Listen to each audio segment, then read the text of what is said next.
Here's a story called What is a Friend?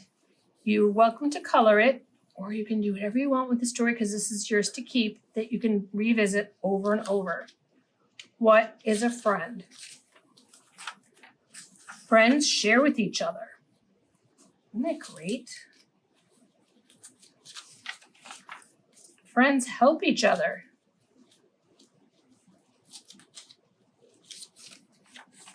Friends work together. Friends play together.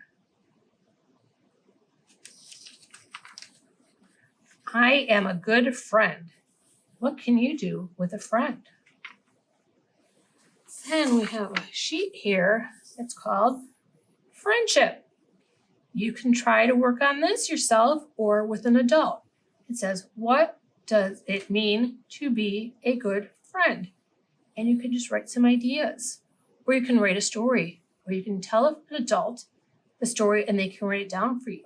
Think about what it means to be a good friend. Bye, friends.